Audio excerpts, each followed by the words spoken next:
చరిత్ర ప్రసిద్ధిగాంచిన శ్రీ భద్రకాళి ఆలయంలో భద్రకాళి భద్రేశ్వరుల శ్రీ కళ్యాణ బ్రహ్మోత్సవాలు 7వ రోజుకు చేరుకున్నాయి.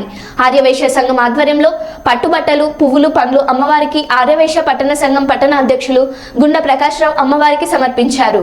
ఈ సందర్భంగా గుండ ప్రకాశ్రావు మాట్లాడుతూ అమ్మవారికి షాడోపచార పూజ జరిపి అమ్మవారి అభిషేకం, కుంకుమార్చన, గ్రహమాకం, దుర్గా హోమం, లక్ష్మీ హోమాలు నిర్వహించారు. అనంతరం అమ్మవారిని భద్రకాళి మహాత్రిపుర సుందరిగా అలంకరించి రథసేవ జరిపారు. ఈ రథసేవలో వందలాది భక్తులు పాల్గొని అమ్మవారి రథం లాగుతూ భక్తి పారవశ్యంతో పులకరించిపోయారు. అనంతరం భక్తులకు అన్నదానం నిర్వహించారు.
శ్రీ భద్రకాళి అమ్మవారు ఈ పరమ పుణ్యక్షేత్రంలో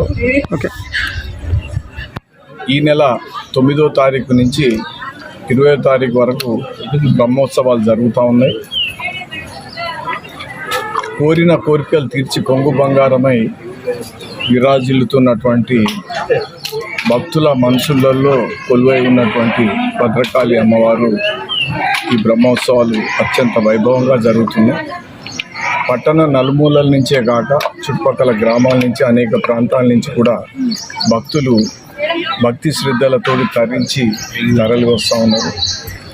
వచ్చి తరిస్తూ ఉన్నారు. ముఖ్యంగా ఈ నెల 16వ తారీఖు ఈరోజు గురువారం అత్యంత ప్రతిష్టాత్మకంగా పట్టణ ఆర్యవైశ్య సంఘం ఈ కార్యక్రమాన్ని టేకప్ చేయటం, ఈరోజు ఆర్యవైశ్య సోదరిమణులందరినీ ఆహ్వానించడం జరిగింది.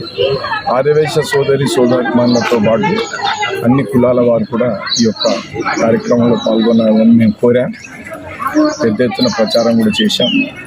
దాని స్పందనగా ఇవాళ దాదాపు కొన్ని వేల మంది భక్తులు తండోపతండాలుగా ఈ దేవాలయానికి వచ్చి అమ్మవారి కార్యక్రమాలలో పాల్గొన్నారు.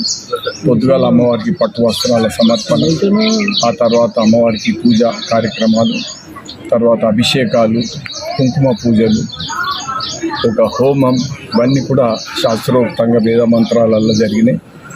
చాలామంది ఎంతో సంతోషపడ్డారు. భక్తి ప్రవృత్తులతోటి పరవశించిపోయిందని చెప్పాల్సి ఉంటుంది. అంతేకాక పట్టణ ఆర్యవైశ్య సంఘం తరఫున దాదాపు 3000 పై చిలుపు మనం అన్నదాన కార్యక్రమం కూడా నిర్వహిస్తాము. అన్నదాన కార్యక్రమంలో కూడా భక్తులు ఈ అన్నప్రసాదం తీసుకోవాలి. కంపల్సరీ ఆ భగవంతుని అమ్మవారి కృపా కటాక్షల పాత్రలం కావాలి, జన్మ ధన్యం చేసుకోవాలనే ఒక పవిత్ర ఆశయంతో అన్నప్రసాద కార్యక్రమంలో కూడా విరివిగా పాల్గొంటా ఉన్నారు. పెద్ద ఎత్తున భక్తులు పాల్గొంటా ఉన్నారు.